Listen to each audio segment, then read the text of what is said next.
Backlog. Here, I have a question for you. Okay. And this is going to be the question of the week, right? Oh, yes. And I was thinking about this. Which movie villain was actually the good guy of the story? Because I think I have one that I was thinking of, like that I've known for a long time. I was like, this guy was always right the whole way through. And he was right. He was proven to be right, but because he was like a frumpy dude that, he's like, it's like nobody likes his attitude, so he's the bad guy, essentially. But anyway, yeah, I don't know if you had an answer for Bad that. guy because he's mildly upset. Oh, you hate to see it. Yeah. I don't like his I attitude. actually do have an answer for this. All right. And my answer is Star Wars Episode 1 Darth Maul. Okay, so you're gonna have to explain that to me because I don't quite understand how. So my reasoning is if Darth Maul had succeeded in just killing Anakin, which was like his goal, Mhm. then the Jedi Order would not have been wiped out. Darth Vader never would have been a thing, and the Republic would still be together. Wait, are you saying that Darth Maul's whole, and I feel dumb for saying this, Darth Maul's whole goal was to kill Anakin? Part of it, yeah. What? Remind me why that is. He was an extremely gifted Force user. Well, I know that, and but they could sense that. But what was it that implied that, because he didn't speak, he didn't say a single word throughout the entire movie. There was like multiple pieces of dialogue, like, oh, he's after the boy and shit like that. Oh, okay. So like if Darth Maul had killed Anakin, we would have avoided the slaughter of all of the Jedi. Well, what if, how about this? What if instead he kills Obi-Wan? Well, and Qui-Gon. I mean, he would have to kill both of them. he would have to kill both of them because they would just be Anakin. Yeah, he would just, well, I mean, some other Jedi could have literally just picked up Anakin also. Well, the whole idea was like, this whole problem would have been avoided if, essentially Anakin wasn't trained in the Force whatsoever. Yeah. Well, the thing is like Obi-Wan and Qui-Gon had already contacted Yoda about Anakin. Mm-hmm. So regardless, some Jedi at some point probably would have taken him under their tutelage. So, and especially if he was such a potent like threat or like power, right? That people wanted Anakin either dead or to use. Right. So I feel like if Darth Maul got his way, then it would have saved the entire Jedi Council. Yeah, I mean, that's true. I mean, wasn't the idea though that essentially like it was a bit of like a Twilight situation with the whole imprinting thing, where it's like they weren't really sensing Anakin, they were sensing like what Luke and Leia would do in the future is really who was supposed to bring balance to the Force. I mean that's a possibility, right? Mm-hmm. They did kind of like slightly like hint at that kind of stuff. I think it was like it purposefully left to be vague. Yeah, for sure. Yeah. But I stand by that in like retrospect. Darth Maul was right, and Anakin should have freaking died. I mean, yeah, but at the same time, like, wouldn't the Empire still have like the same stronghold on? Like, it wouldn't get rid of the Empire. Like the Palpatine, no, it wouldn't get Palpatine. It wouldn't. Still would have existed. He would have, yes, but the Jedi Order would also still exist. Yeah, because like Darth Vader literally went through and hunted down the Jedi to extinction. Well, you're talking about Order 66, right? Yeah. Well, but I mean, there was like a lot of people, a lot of like stormtroopers just wrecking kids, like when they were like walking through the Republic. Well, I mean, I think Anakin has the highest child body count. I forgot. He essentially went into Jedi preschool and was like, oh, that's such a corny later, part. dudes. Oh my god, that's such a corny freaking part of that whole movie. Especially like where they were like, we need to give this child lines in this movie. It's gotta give it depth. It's like, Master Anakin, we're completely surrounded. It's like, what the fuck? It almost plays out like a comedy in a lot of ways. Yeah. Which is funny because I feel like the prequel trilogy makes the sequel trilogy like the sequel trilogy makes the prequel trilogy look so much better. Like I hate to say it, but I do agree. Even like including like Jar Jar shit, which was like probably the lowest point of the prequels, right? I still think they rise above what we got in continuations, and it hurts so badly. I'm not gonna lie, I would be really curious to see what they would have done with Jar Jar if people didn't hate him as much as they did. Like, because you know they took him out of episode 2 and like pushed him off to the side, you know, in the Republic, and he essentially made him a bad guy. Because actually, wait, how about this?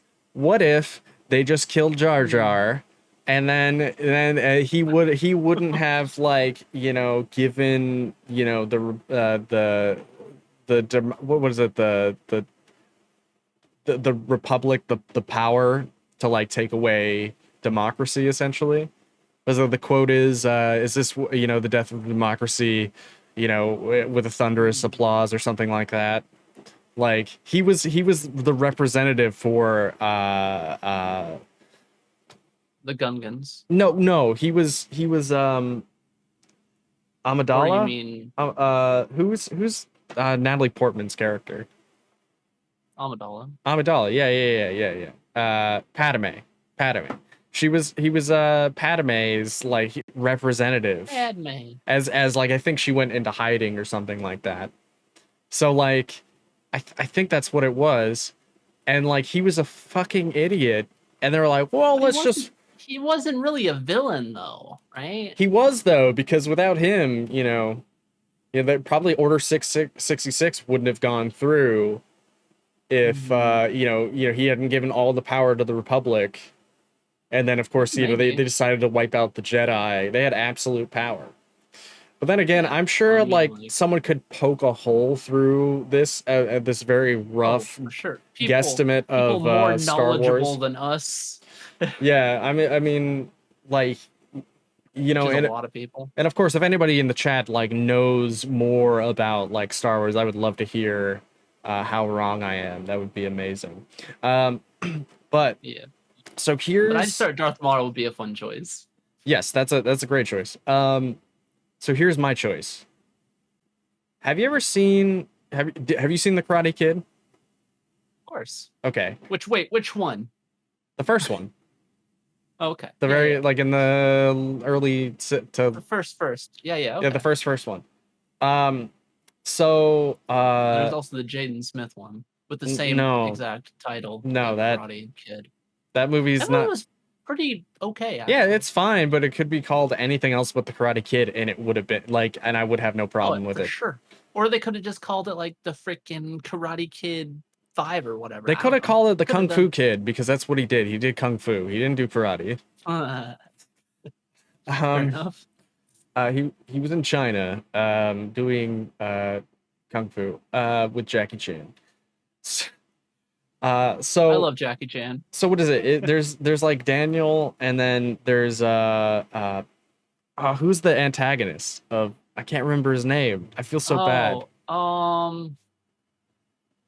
God damn it. It's like, of I course, don't remember his once I start to name. bring it up, it's like blanking on me. Daniel and oh my god, Johnny why Lawrence. is Johnny Lawrence. there we go, Johnny. Yeah. Okay. So And then also Johnny's coach.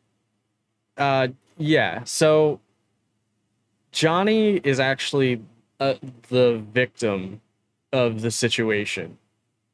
For sure. Yeah.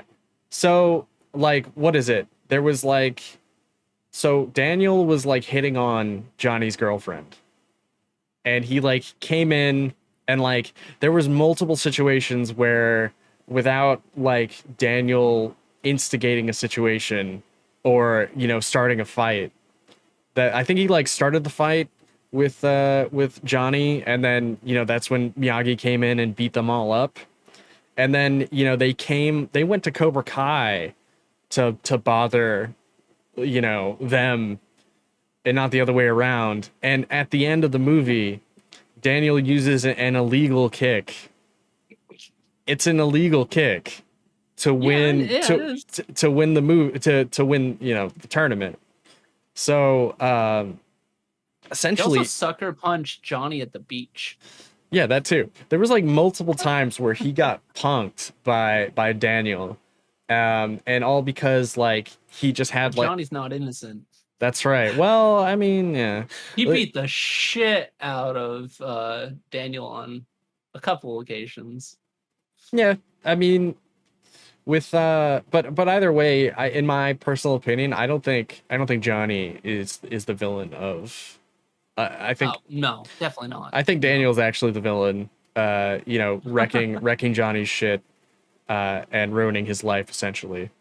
But it's interesting you say this. Mm-hmm. Like, have you seen Cobra Kai? The show Cobra Kai? Yeah. Yeah. It basically kind of like goes over what you're saying, and it gives like the viewpoints from both sides. It makes a pretty good argument for like who was the real asshole and who really instigated things. Yeah. And it pretty much comes out to like a 50-50 between them. Yeah. Yeah. I saw both just feeding off of each other's negative energy. I think I saw season 3, maybe season 2. It was definitely, I think it was season 3. It's hard to, like, there's a lot of stuff that just kind of melds together with that show for some reason. I know there's like it's a fun little show. Yeah, it's like a very low budget show, but they do a great job with it. Yeah, it's like a continuation to Karate Kid. It's fun. Yeah, they also they act like exactly how I thought they would act. Yeah, like in their adult years. I thought it was cool that they had like callbacks and stuff, like the amount of detail that they put into the show. Oh yeah, for sure. They always get like the original actors back. Yeah, pretty much. Yeah, like they got the like crazy. the actors from the Karate Kid 2 to come back like in later episodes. Yep. Like I can't remember the dude's name, the Japanese dude, who was like the antagonist of number 2. Like he comes back and of course, you know, teaches Daniel or whatever it is. Yeah. Well, frick. What was his name? I don't know. I don't remember. It's hard to remember names. Ultimately, it doesn't matter, but I mean, either way, I think it was pretty dope that they did that. And I'm curious to see how it goes. And I know they even like incorporated some like Karate Kid 3 stuff. God, what if they like incorporate the next Karate Kid, Hilary Swank? Like she just shows up. I think that's probably going to be in the next season of Cobra Kai. I actually fully expect to. You think Hilary Swank's going to show up? Like appear? Yeah, I really do. And I think that'll actually be pretty dope. Maybe Michael. Wait, is Michael Ironside still alive? I gotta look this up. I don't. Do you know who Michael Ironside is? Pretty sure I do. Let me double check here. Michael Ironside. Is he still alive? He's like 72. Holy shit. He's still alive. Yeah. He's definitely, so he could come back too. He could be a villain because Michael Ironside was the main villain of the next Karate Kid. So I mean, he could come back. That movie's okay. I remember watching it on like ABC Family and being like, meh. Yeah, it wasn't awful. It was just fine. Yeah, it was definitely passable. Yeah. I mean, I think at the end of the day, most of the Karate Kid films are just fine. Like the first one is actually a pretty good movie. And then, you definitely see they kind of cashed in on the second and third one, but they're still fine. The third one. The next Karate Kid's probably the weakest. Oh no, I honestly think the third one is fucking trash. Really? You think so? Yeah. Man, I don't know. I think you could probably IMDb it. But I feel like the third kind of curious. The third movie is super over the top and overacted, especially with the main villain. That kind of I don't remember his name, but he's actually I think he's in season 4, if I'm not mistaken. Yeah, that's Terry Silver. I remember him. I remember Kreese. I remember Terry Silver. Yeah, he was in 3.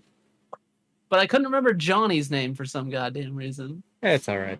But shit happens.